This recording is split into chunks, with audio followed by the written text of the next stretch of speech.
Hello, welcome back to Bama 300. I'm Dave. 2 days ago, I filmed the first in a series calling the Introduction to Bama 300, and we did the northern track. I'm down at the southern track today. When I recorded the one the other day, I was sitting by the fire, and that was pretty good, but I thought for the south track, I'd just go to each spot and show you guys each spot, you know, live and in person. I'm still gonna roll in some B-roll and stuff like that, but let me give you a little idea where we're at, and I will roll in the map here and show you.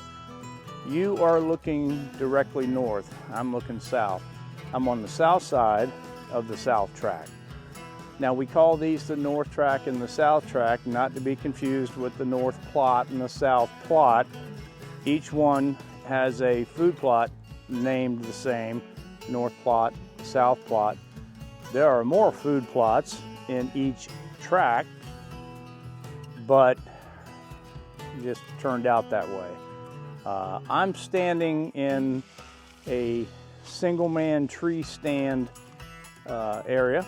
The sun may get in the way. I don't know if it'll show you up there, but I think I could probably pull in a shot from the Insta360. Anyhow, again, now you're looking back north again.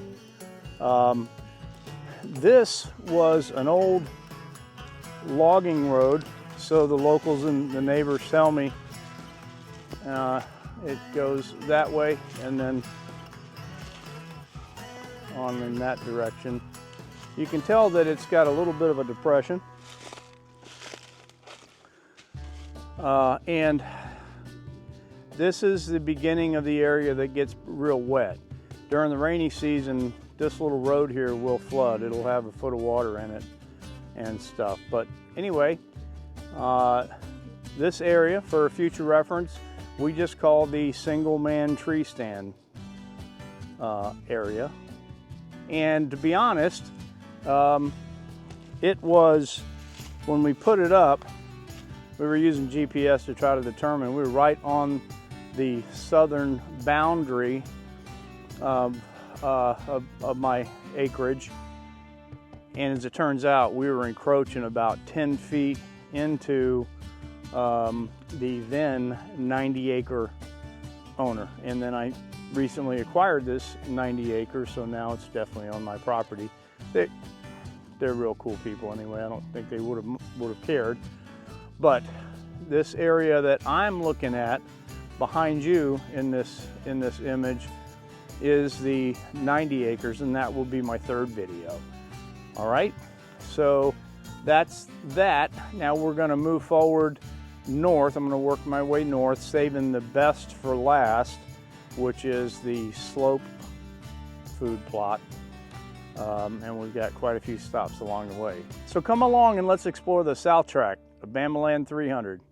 All right, so I stepped away from the ATV so that you could hear me speak a little better. Just for a point of reference, I think you should be able to see that on the railroad tracks right back there. And so that'll tell you exactly where you are. You are looking north right now. And what I'm going to do is I'm going to give you a high-speed run in the ATV, and you probably won't be able to hear me.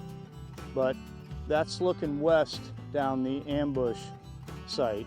And I'm not going to hike through the woods right here, but over that way to the east is that two different big stands of tupelo trees.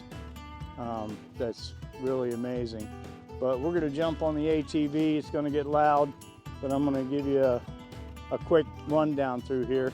And you'll see an old shoot house that I inherited that was on here that's really got to be torn down. It's pretty dilapidated. I wouldn't sit in there, but here we go.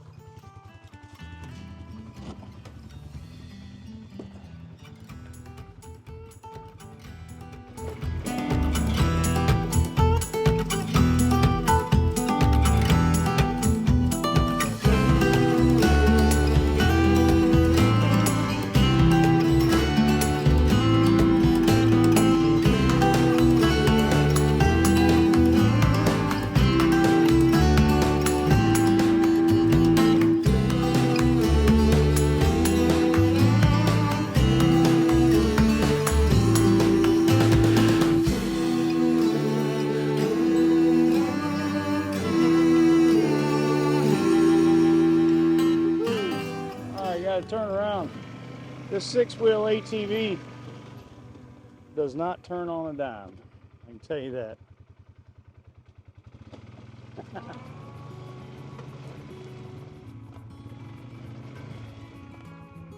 And if you notice, down here, because of its lack of ease to get to, it really hasn't been forested very much. Consequently, my biggest pine trees are down here. I will be taking a lot of these for lumber. All right, here we go back. Soon you're on your way. Promise me that you know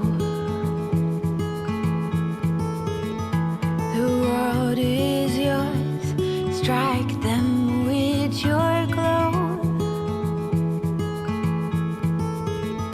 Go on now, be good, be fine.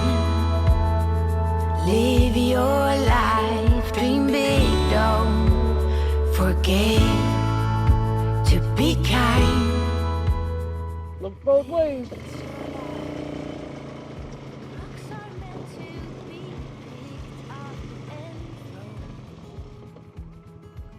All right. See you at the South Plot. All right, we are now at the South Plot. I inherited two of these real nice shoot houses, but anyway, we're not going to spend a lot of time down here. I'm going to roll in some previous pictures because this hasn't been mowed in a while, as you can see. But enjoy the previous pictures, all right?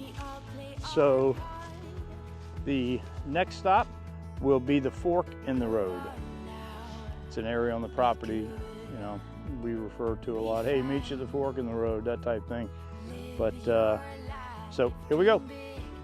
All right, we are at the fork in the road.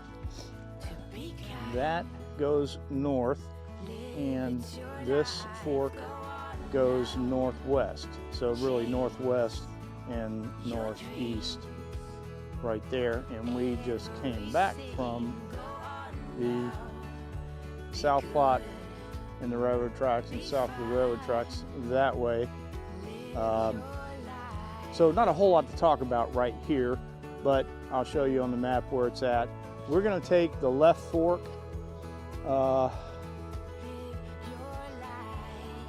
Let's see. Yeah, we'll take the left fork, go all the way up, cut back over. We'll have to come down south on this northeast road just a little bit to show you a few other things. So let's get on it. Can't wait to show you the slope plot. My buddy who's been hunting that area just sent me some pictures. There was a herd of 4 huge does out there just 5 minutes ago. They won't be there when we get there, but can't wait to show it to you because it's got some really cool features on it and some really cool features to be built on it. So next stop is the washed out culvert. All right, here we go. Here we are at the washed out culvert site, and that's the red marks on the map right there. I'll show you now. When I bought the property, this culvert pipe was already out. It was sitting there, and you know, the owner was telling me that he had repaired it, and this is the area that's washed out.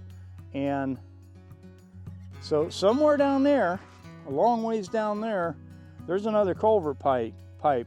And when it first happened, I hiked about 100 yards down there and I never did see it. Now, not too further down there is the railroad tracks, so it couldn't have gone too much further than that. I'd like to retrieve it somehow if possible. I don't know if I can, but so the question becomes, this is a real important trail. You'll see in a minute why that is. Brother Gary, my neighbor up there to the north, I'll show you on the map, he allows me to use his road, but I don't want to, wear out my welcome coming in and out of there. He'll let me go up, from time to time, but I need to get this fixed. And so the question is, if 2 culvert pipes have washed out, there's nothing wrong with this one. It's not crushed or anything. I have no idea why it's sitting there, the one I showed you. But so the question becomes, do you build a real stout bridge? I have a sawmill. I got a bunch of trees. Do I come down with the sawmill, cut some trees, build I guess you call it a bulkhead on each side somehow with rocks or concrete, and make a real stout bridge that trucks, pickup trucks and bobcats and 12,000-pound mini excavators can roll over. I mean, that seems more dangerous to me, for an excavator.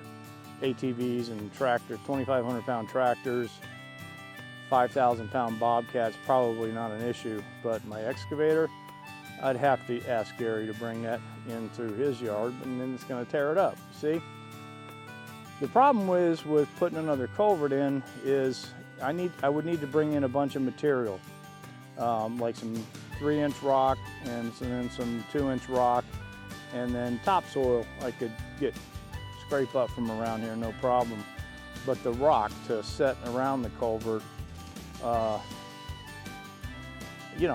got the gravel pit, of course, but it's still getting it down here. It's not real convenient to get it down here. So this is the washed out culvert site. Let's see. Now, since we can't go right through there, the ATVs have to go through here and then just through the creek and then back up on that side, and then off we go. And yeah, so the next stop is the slope plot. Ladies and gentlemen, welcome to the slope. And I think you can probably see how it gets its name. Notice the shoot house up there. As I mentioned before, I inherited 2 nice shoot houses. This is the other one. But why I'm so enamored about this location is this deep creek that runs all along the side of this food plot. And it is really deep, and it's all the creeks around here have, gravel lining the bottom. But this one, the walls on each side are really deep, and it's extremely picturesque down this way. And what I envision doing, as I mentioned at the washed out culvert site, is building bridges over here.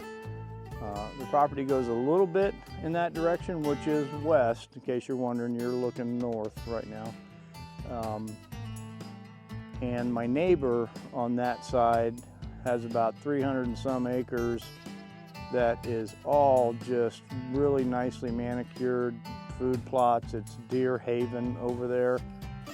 Down south is no development for miles.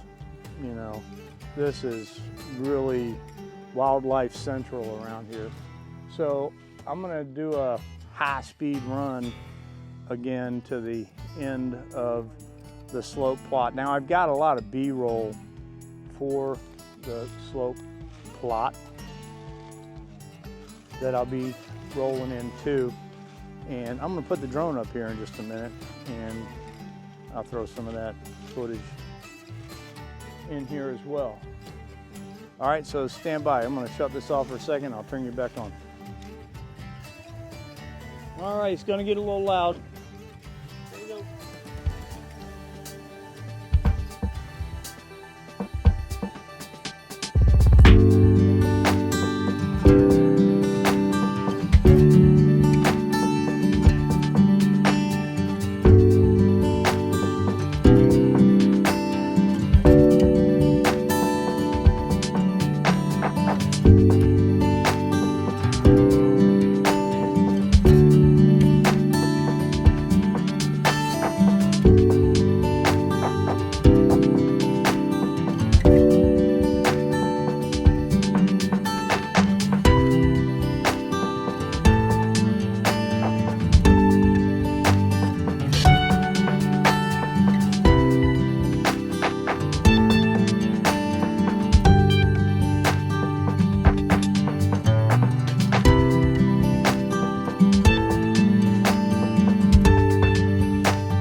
you just imagine like some really nice wooden bridges, like 3 of them all along the way? I tell you one thing, because if I was ever out here and I harvested a deer from the other side, there's no way I'm getting it back over that creek. It'd be too difficult. So at least got to build one, that's for sure.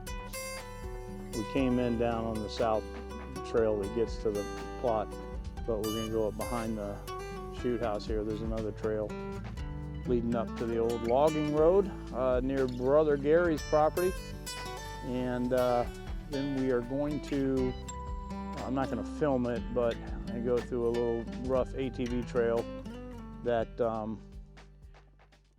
gets us over to the northeast fork. If you remember the fork in the road, we took the left fork, but we're going to go across the top of the property and meet up with the trail, the old logging road that would be the northeast fork from down there.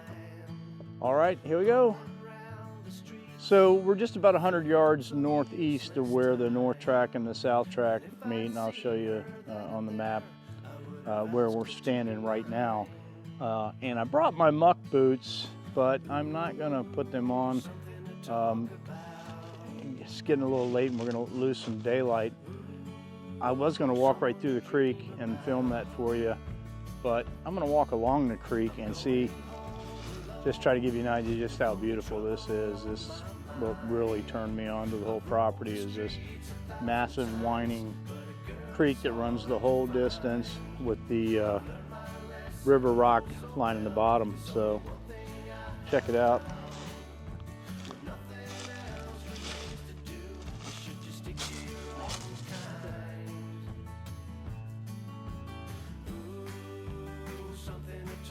Let me loop around and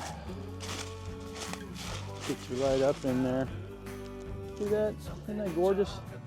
And I mean, it just zigzags all the way through. We got 0.6 inches night before last of rain. So this is not running heavy by any means, but you know, running pretty good. And on it goes.